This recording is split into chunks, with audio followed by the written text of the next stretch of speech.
Alhamdulillahirabbil alamin wal 'aqibatu lil muttaqin wassalatu wassalamu ala asyrafil anbiya'i wal mursalin sayyidina Muhammad wa ala alihi wa ashabihi ajma'in.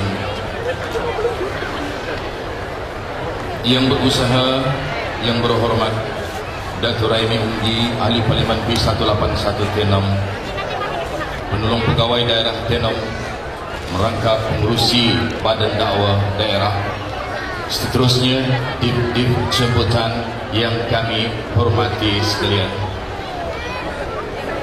Untuk memulakan majlis kita pada malam ini, majlis dengan segala hormatnya menjemput dan mempersilakan yang berbahagia Tuan Haji Jainal Ahmad, Imam Daerah Tenom, untuk memimpin bacaan doa Islam. Silakan. Kami pohonkan kehadirat-Mu ya Allah, kurniakanlah ke atas kami keberkatan, sampaikanlah segala matlamat kami yang dihajatkan. Ya Arhamar Rahimin, kami memohon kepadamu, jadikanlah majlis yang murni dan penuh bererti ini agar dapat menyadarkan masyarakat supaya mentaati segala suruhan-Mu dan senantiasa mengikuti sunnah Rasul-Mu Nabi Muhammad SAW. Ya Allah, kami juga memohon perlindungan dari-Mu. Jauhkan kami dari segala perkara yang boleh mencacat celakan majlis pada malam ini. Ya Allah ya Rahman ya Rahim, jadikanlah perhimpunan kami ini pada malam ini satu perhimpunan yang perpisahan kami selepas ini adalah satu perpisahan yang diberkati. Rabbana atina fid dunya hasanah wa fil akhirati hasanah wa qina adzabannar. Walhamdulillahirabbil alamin. Pertama sekali saya ingin merakamkan memanjatkan rasa kesyukuran kita kepada Allah Subhanahu wa taala pada malam ini dengan cuaca yang begitu baik sekali, dapat kita bersama-sama dalam satu suasana yang begitu baik sekali dengan kehadiran yang berbahagia Datuk Ustaz untuk bersama-sama kita pada malam ini dalam program santai. Semata-mata saya melihat adalah kerana penting bagi kita sebagai umat Islam, lebih-lebih lagi kita yang ada di pendalaman ini, untuk pengetahuan yang berbahagia Datuk Ustaz, orang Tenom ini ternanti-nanti kehadiran yang berbahagia Datuk. Terima kasih kerana menerima undangan kami untuk bersama-sama pada malam ini. Alhamdulillah, saya telah dimaklumkan juga dihadiri oleh saudara mara kita yang bukan Islam. Terima kasih kerana hadir untuk bersama-sama kami pada malam ini. Terima kasih kepada pengurusi badan dakwah dan juga seluruh ahli dan kuasa yang bertempur lumus untuk menyediakan persiapan sempurna dengan program kita pada malam ini. Jadi dengan kata-kata demikian saya sudahi ucapan saya. Sekian, wabillahi taufiq wal hidayah. Wassalamualaikum warahmatullahi wabarakatuh dan terima kasih. Datuk Ustaz Muhammad Kazim Ilyas Al-Hafiz untuk meneruskan beliau. Majlis dengan segala hormatnya mempersilakan Datuk.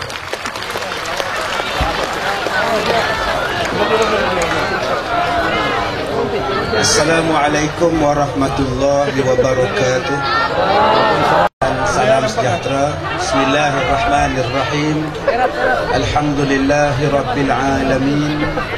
Wal aqibatu lil muttaqin wala udwana illa 'alal zalimin. Yang berhormat Datuk Ahli Parlimen kita yang kita sayangi, yang saya muliakan, Ketua Penolong Pegawai Daerah, seluruh pemimpin-pemimpin masyarakat dirahmati oleh Allah Subhanahu wa taala. Alhamdulillah, ini kali pertama saya sampai ke sini. Syukur, terima kasih pada Datuk yang menjemput saya datang bersama dengan kelab dakwah kita, kebajikan kita. Mudah-mudahan majlis kita pada malam ini dirahmati, diberkati oleh Allah Subhanahu wa taala.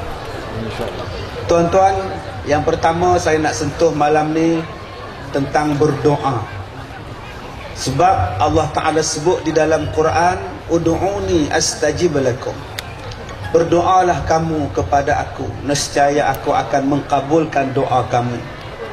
Jadi sebagai seorang hamba, di antara tanda-tanda sebagai hamba ialah berdoa. Nabi Adam berdoa, Nabi Muhammad berdoa. Jadi kalau nabi-nabi pun berdoa, kenapa kita yang bukan nabi ni tidak mau berdoa?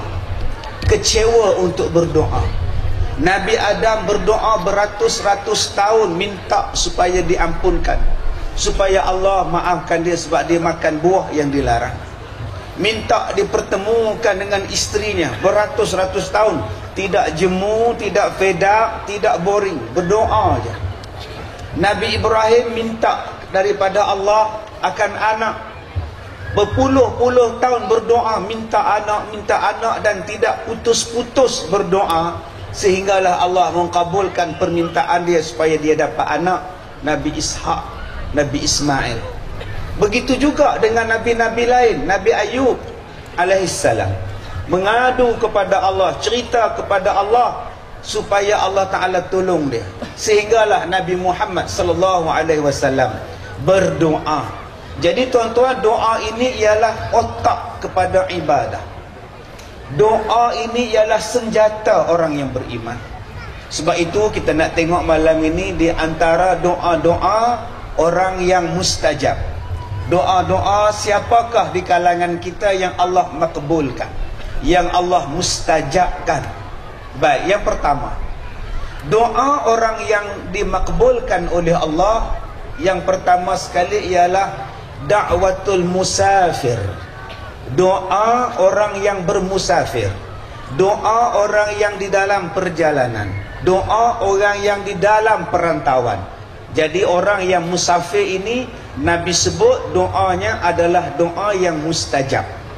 Jadi malam ni saya ni adalah orang yang, jadi doa saya mustajab lah. Kan sebab tu saya bila berjalan, bila bermusafir, bila menggembara, kadang-kadang orang kirimkan doa berkertas-kertas kirimannya, macam-macam helaian ditulisnya.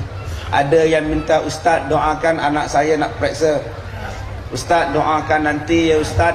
Ada yang minta doa, Ustaz saya nak kahwin kali ketiga, Ustaz doalah permudahkan. Astagfirullahalazim. Yang dia tak kahwin, kita yang kahwin pula nanti. Daripada kita berdoa pada dia, baik kita berdoa untuk kita, tahu. Tuan-tuan yang dirahmati Allah, kenapa kita kena berdoa di dalam musafir? Sebab Nabi sebut orang musafir ini orang yang mustajab. Tambah-tambah kita duduk di atas kapal terbang, subhanallah. Alam tarau anna Allah sakhkhara lakum ma fis samawati wa ma fil ard. Subhanallazi sakhkhara lana hadza. Allah Ta'ala kata kepada kita, dipermudahkan kepada kamu. Subhanallazi sakhkhara lana hadza. Dipermudahkan urusan kamu atas kenderaan ini. Semua ni tuan-tuan Allah Ta'ala sebut dalam Quran. Kenderaan di langit, kenderaan di laut, bismillahirrahmanirrahim. Doa yang dibaca oleh Nabi Nuh alaihissalam ketika melayarkan bahtera Nabi Nuh. Disebutkan kepada kita perjalanan di langit, perjalanan di bumi. Al-Quran sebut bahawa satu hari kita boleh berjalan di angkasa, boleh menggembara di angkasa. Hari ini tuan-tuan kita sudah menggembara di angkasa, sudah boleh bermusafir dalam kapal terbang. Subhanallah, Masya Allah. Dalam tempoh berapa jam saja boleh sampai daripada jarak yang jauh. Kita hari ini boleh berlayar di lautan dengan begitu selesa. Bukan setakat di atas laut, kita boleh berlayar di dalam laut dengan kapal selam. Kita tengok baru ni tuan-tuan, Rusia melancarkan kapal selam mini. Presiden Rusia dia masuk dalam kapal selam mini, terjun dalam laut. Subhanallah. Dan kita lihat hari ini tuan-tuan, orang sudah boleh terbang dengan roket. Di Britain, di Perancis telah dicipta kapal roket yang boleh terbang. Dia pakai di belakang badan dia terbang 60 km sejam. Saya pun cadang nak beli sebuah. Senang ceramah tuan-tuan. Abang-abang pun beli nanti sebuah. Senang pergi Kota Kinabalu. Tak payah ada naik kereta, terbang je. 4 hari tak balik, panggil bomba minta tolong cari kejap. Di mana pula bapa engkau hilang? Dah boleh terbang, tak payah lagi guna helikopter. Subhanallah. Hari ini tuan-tuan, manusia sudah terbang dalam keadaan kereta. Kereta boleh terbang. Agak-agak jam, dia buka sayap dia buka kepak dia terbang. Inilah yang Allah Ta'ala sebut di dalam Al-Quran. Subhanalladzi sakharana hadha. Allah Ta'ala kata, kami akan mudahkan kamu apa jua kenderaan. Menunjukkan bahawa kenderaan-kenderaan yang ada di air, yang ada di darat, dan yang berada di langit, Allah Ta'ala sebut, kita akan semakin maju, kita akan semakin canggih. Maka di dalam semakin maju, semakin canggih, jangan lupa kepada Allah, berdoalah. Berdoalah di atas langit sana. Duduk atas kapal terbang, pakai tali keledar, baca doa. Ini tidak, dah ambil dah, letak di telinga. Lagu apa aku nak pasang ni? Lagu apa ni? Hindustan pun boleh juga. Hum to divane, oye ya, aha, tere divane, oye ya. Atas kapal terbang, Hindustan je main. Tu belum bila dia menyanyi lagu yang saya sebut, abang polis marah kat saya. Polis tembak tak kena. Jadi tuan-tuan, kita gantikan dalam keadaan Allah mudahkan kita duduk di atas kapal terbang, kita banyak berdoa. Bila kapal terbang tu bergegar, ting, dia menyala lampu tali keledar. Isyarat tali keledar telah pun dinyalakan. Tuan-tuan, keadaan kita agak tidak baik, diminta kembali ke tempat duduk, dan penggunaan tandas adalah dilarang buat masa sekarang. Pada masa itu baru baca Yasin. Yasin al-Quranil Hakim. Elok bergegar-gegar baru Yasin dia. Ting. Keadaan telah pun stabil, lampu tali keledar telah dipadamkan. Anda boleh ke tanah sekarang. Sadaqallahu. Dah tak berdoa.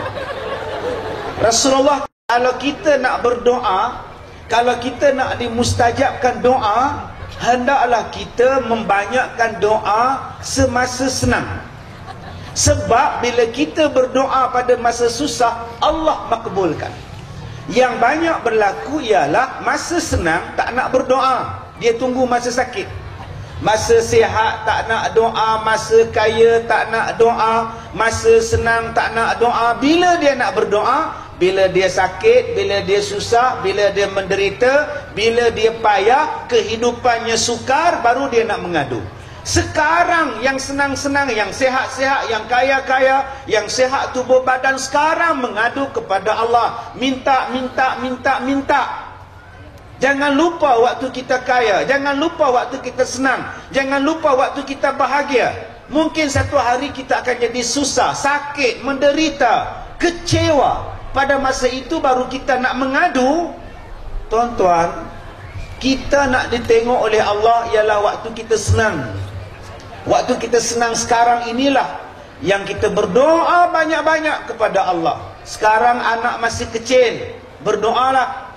Ya Allah, ya Tuhanku, berikanlah kebaikan pada anak-anakku ni, ya Allah.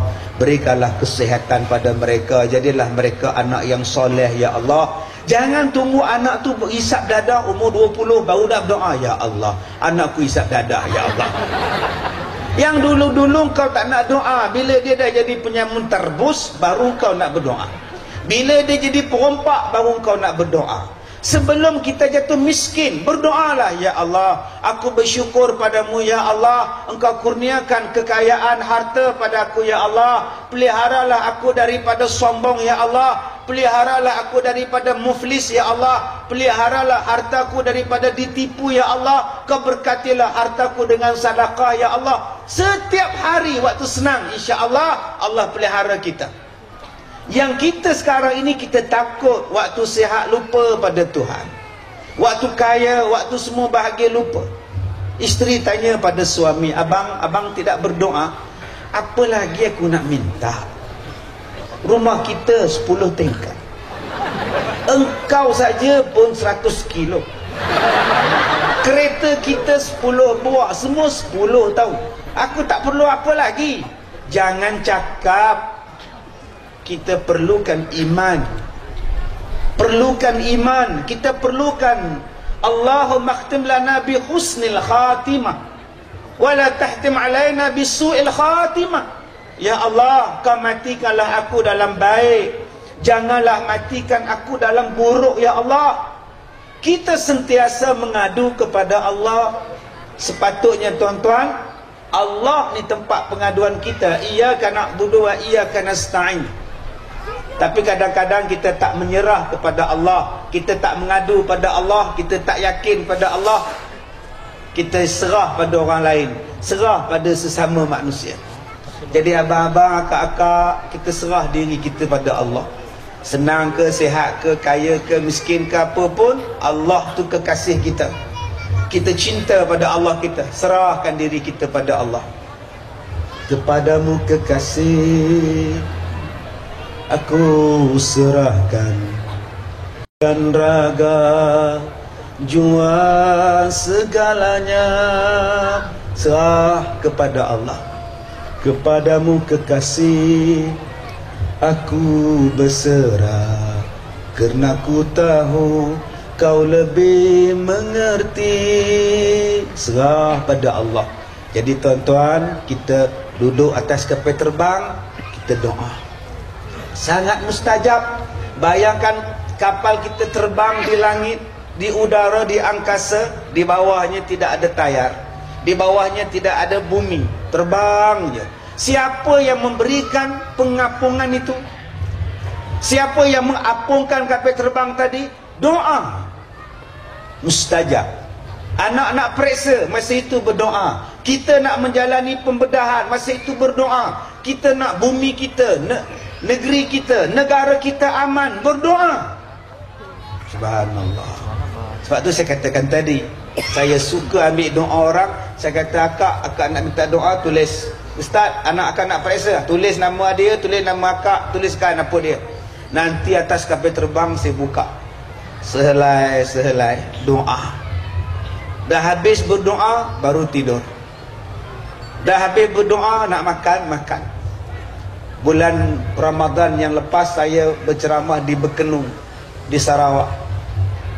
Bila balik waktu siang, pramugari tanya dekat saya, Ustaz, nak makan?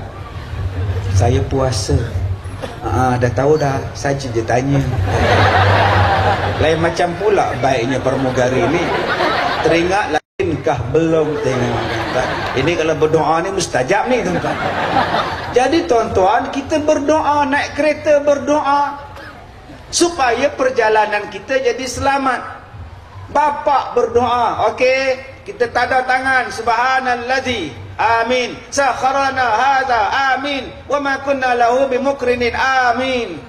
Ini tidak, maknya masuk je dalam kereta selfie. Dah, anak-anak masuk je dalam kereta dah main WeChat, WeChat semuanya ada, WhatsApp semuanya ada. Dah main game, main Facebook. Dah tak ada berdoa. Bapaknya sibuk cari channel, mana pula Keningau FM ni. Doanya sudah hilang. Jadi kita kena buat, Ustaz, kereta saya barulah Ustaz, tayarnya barulah Ustaz, breknya pun barulah Ustaz. Apa nak doa? Memang kereta engkau baru, memang mata engkau pun tajam elok, mata engkau pun elok. Mungkin orang lain tidak cekap memandu, dilanggarnya kereta awak, kita tak tahu. Mungkin kerbau melintas jalan, lembu melintas jalan, melanggar je, mana tahu. Lembu kan dalam lampu isyarat, dia jalan je, kita bunyi horn, dia tengok apa, kata dia, udah tuan-tuan, tak pasal-pasal kita ke hospital. Jadi kita minta. Maka di dalam musafir itu berdoa. Maka doa ini saya katakan tadi adalah mustajab. Nombor 2, doa siapa yang mustajab? Da'watul mazlum, doa orang yang kena zalim. Doa orang yang kena zalim. Apa dia kena zalim? Kena pukul. Ayah-ayah pukul anak. tanpa sebab dipukulnya budak. Tanpa sebab. Anak umur 12 tahun balik daripada sekolah, bapa dia kata, Aiman, kejap kau. Baginya penampak. Kenapa ayah tampar saya? Kamu ambil duit ayah tak? Aiman tak ambil. Habis tu mana duit ayah pergi? Manalah Aiman tahu. Ditamparnya.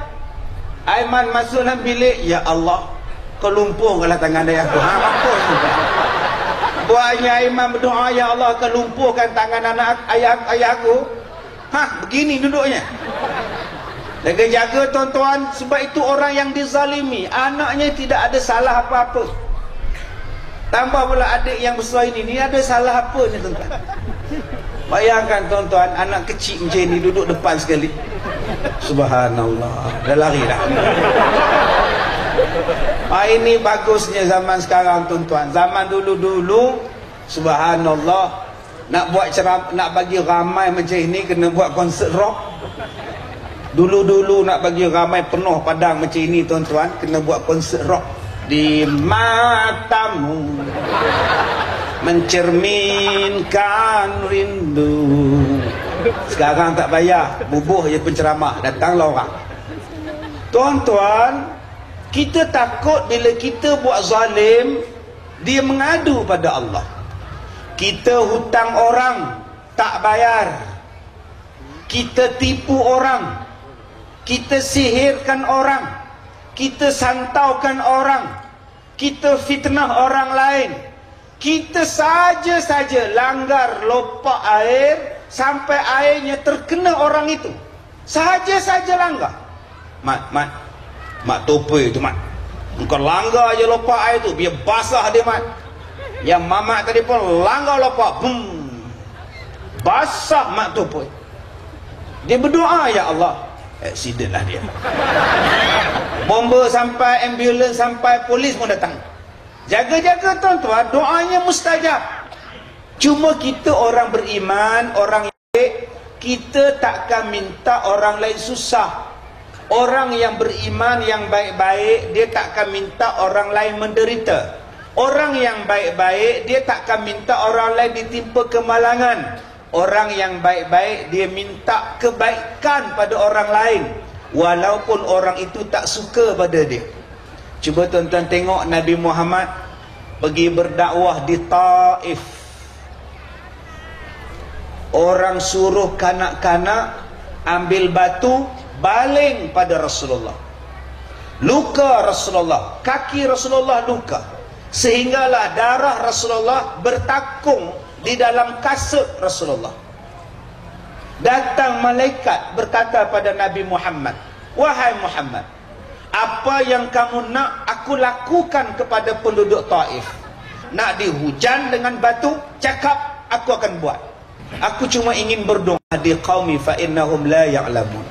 Ya Allah, pada kaumku, mereka orang yang tidak tahu. Kalaulah dimusnahkan sekarang sudah habis, tetapi yang menolak aku sekarang ialah bapa-bapa mereka. InsyaAllah anak cucu mereka akan menerima aku. Tuan-tuan bayangkan Rasulullah, cantiknya tuan-tuan, buat zalim pada Nabi, Nabi doakan dengan kebaikan. Sebab tu jangan kita minta kesusahan pada orang lain. Ini pergi masjid daerah, kasut hilang. Turun-turun tangga, mana pula kasut aku ni? Aduh, habis kasut aku. Balik ke rumah tak pakai kasut berkaki ayam. Lihat, ya bang, datangkan surah Yasin. Abang kan malam ni malam Selasa, pasal baca Yasin. Kasut aku hilang. Aku ni dia buncit perut orang yang curi. Astaghfirullahalazim. Rupa-rupanya yang ambil tu imam. 2 minggu buncit tu imam tu tuan-tuan. Jangan macam itu. Yasin diturunkan bukan untuk menyusahkan orang. Yasin diturunkan untuk menyenangkan kita. Yasin diturunkan untuk memberi kebaikan. Bukannya berdoa, ya Allah, biar buncit perutnya, biar bisu, ya Allah. Jangan. Sebab tu tuan-tuan, kita duduk di sini jangan gaduh-gaduh. Kalau ada apa masalah, bincang. Kalau ada apa perkara, duduk muafakat. Jangan sebut celaka, haram jadah, jangan sebut. Takut masin mulut dia jadi. Takut ketika kita bercakap, waktu mustajab doa terbuka, terbukanya hijab, makbul, siap. Tu nama dia apa? Nama dia fa'lun. Fa, amzah, lam. Nama dia fa'lun. Satu perkataan yang tiba-tiba bercakap, pintu langit terbuka, terbuka hijab, doa mustajab. Contoh apa? Mak bapak, jangan cakap benda yang tak elok, jangan seronok pada satu benda yang tak elok. Kadang-kadang dia mari simpan pada anak. Tengok televisyen, isteri mengandung 5 bulan, suami duduk di sebelah, tengoknya cerita National Geographic. Dia tengok, abang, orang hutan mah. Tiba-tiba orang hutan tu menyusukan anak. Apa comelnya anak dia. Silap-silap mustajab doanya, cakapnya. Nanti dapat baby, bapak dia sambut, Leha, macam pernah tengok kan anak kita, tapi di mana gitu dia. Tak ada National Geographic. Sebab itu cakap yang baik-baik, jangan cakap yang tak elok. Ni dah duduk sini tadi, saya sampai tadi pukul 7.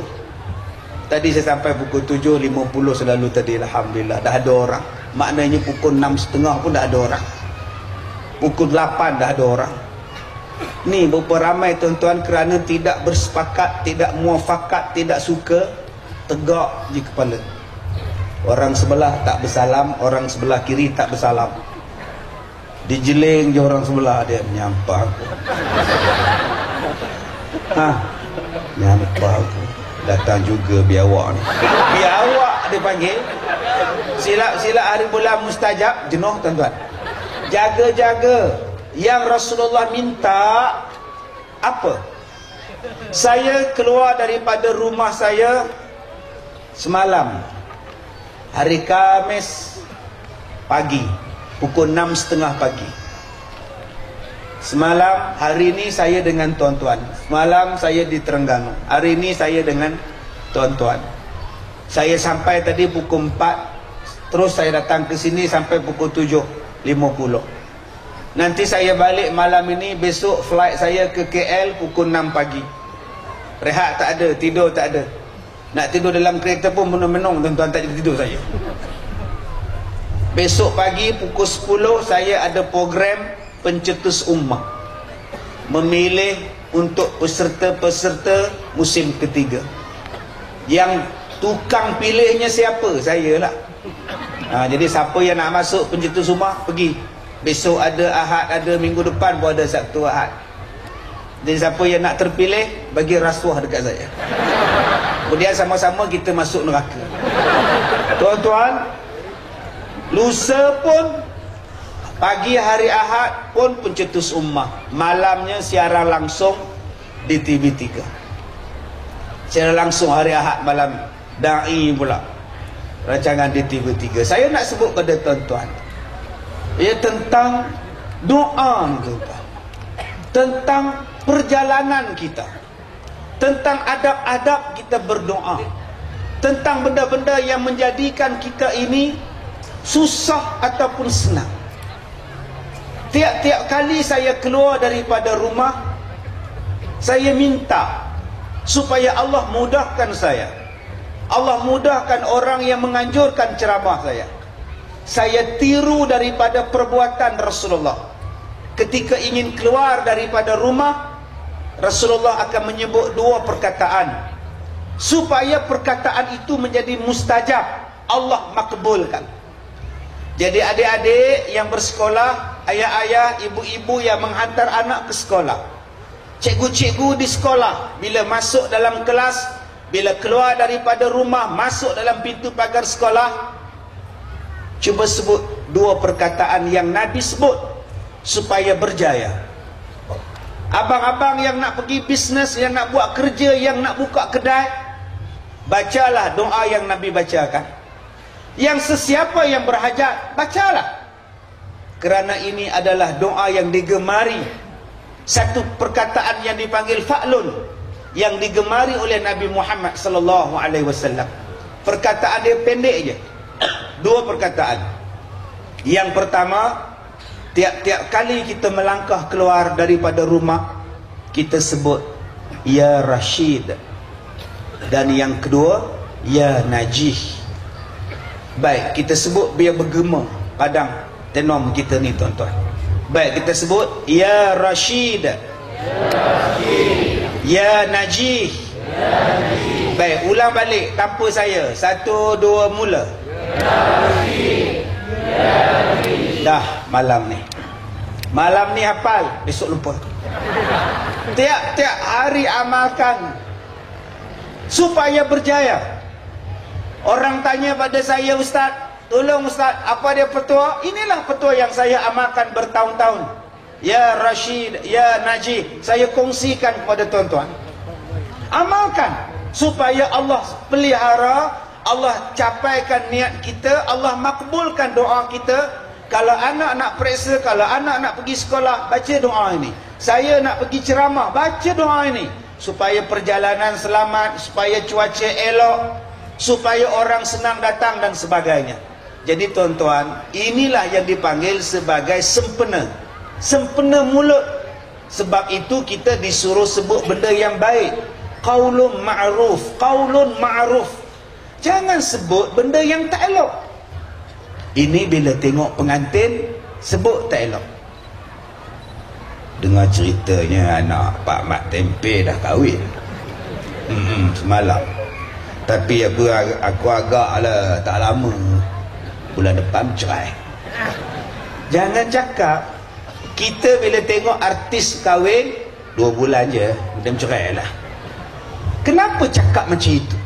Tengok orang berniaga, kau tengoklah 2 bulan tutup kedai dia. Kenapa cakap macam itu?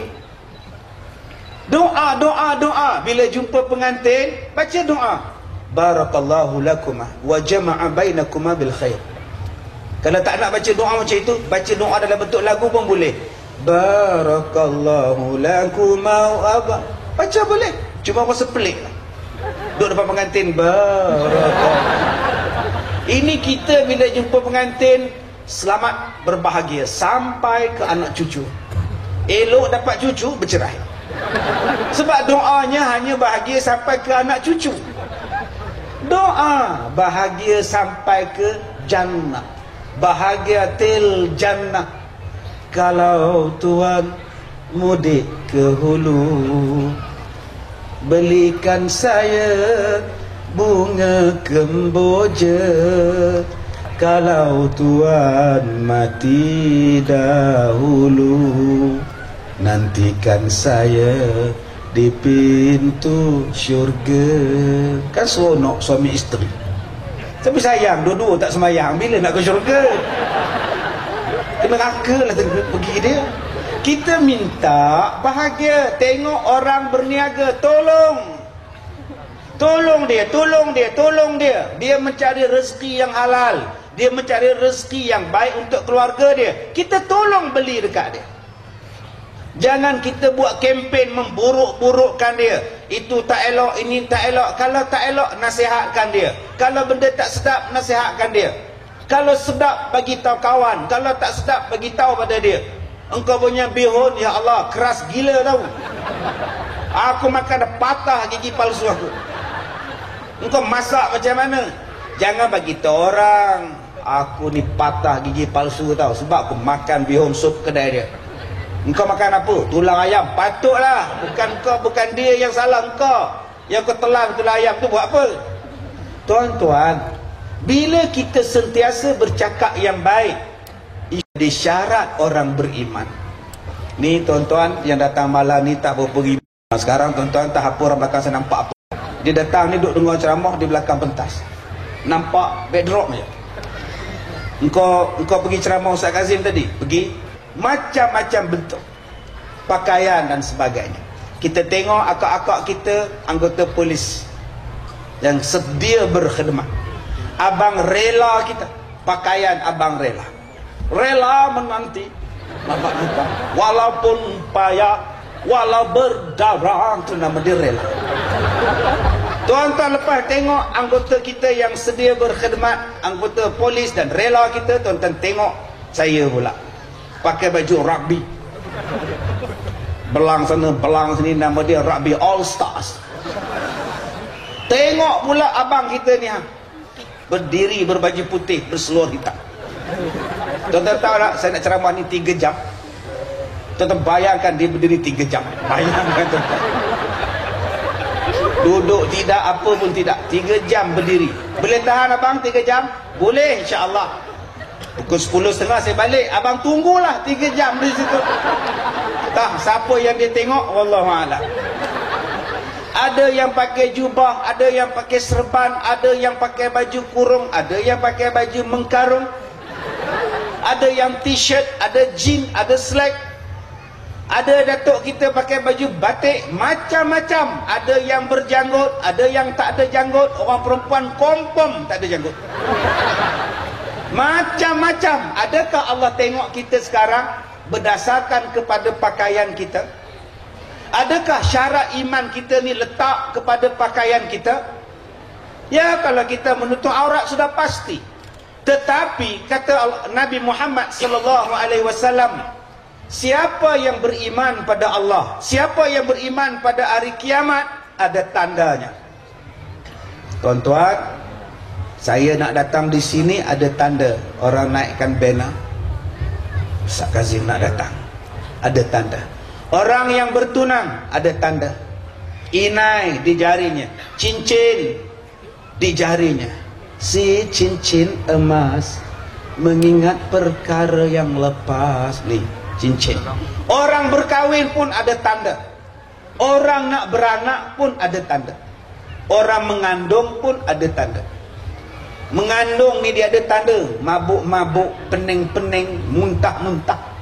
Kadang-kadang yang muntah suami dia, isteri relax je. Macam dia pula yang mengandung. Suaminya kerja pajak tiang lampu elektrik, muntah di atas, lari orang di bawah. Nak bersalin pun ada tanda. Mana ada orang tiba-tiba je bersalin, jalan pergi pasar, tiba-tiba bersalin makcik ni. Abang dah keluar, kata dia. Mana ada tuan-tuan, mesti masuk hospital, sakit. Begitulah orang beriman, dia ada tanda. Adakah iman boleh ditanda di dahi? Iman, alif, ya, mi, alif, nun, iman. Itu Dajjal. Dajjal ada tanda di dahi. Iman tak boleh tulis, saya orang beriman. Adakah iman boleh bubuh di nama? Nama kamu apa? Muhammad Iman. Awak Muhammad Aiman. Awak Muhammad Aiman, tak kisah. Oi, banyaknya iman. Kata Nabi, siapa orang beriman? Man kana yu'minu billahi wal yaumil akhir falyakul khairan aw liyasmut. Siapa yang beriman pada Allah dan siapa yang beriman pada hari kiamat, hendaklah dia bercakap yang baik-baik. Kalau tak ada benda nak cakap, dia diam. Itu tanda orang beriman. Kalau saya penceramah, konon-konon saya ni baik, tetapi saya bercakap bohong, saya penipu, saya suka memfitnah, saya suka mengumpat, saya bukan orang beriman, walaupun saya ustaz sekalipun. Sebab itu tuan-tuan, benda yang kena jaga ialah mulut. Perpecahan terjadi kerana mulut, kerosakan berlaku kerana mulut, perceraian berlaku kerana mulut. Sebab mulut santan binasa, kerana mulut badan binasa. Mulut terbahagi pada dua.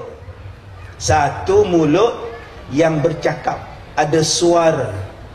Dan satu lagi mulut yang tidak ada suara, nama dia jari. Ni, jari ni mulut yang tak ada bunyi. Mulut yang pertama, mulut lidah. Buka aja mulut, dia akan bunyi. Angkat aja lidah, turun je lidah, dia akan bunyi. Lalalalalalala, bunyi. Semua akan bunyi. Angkat aja lidah, kona sikit, roh.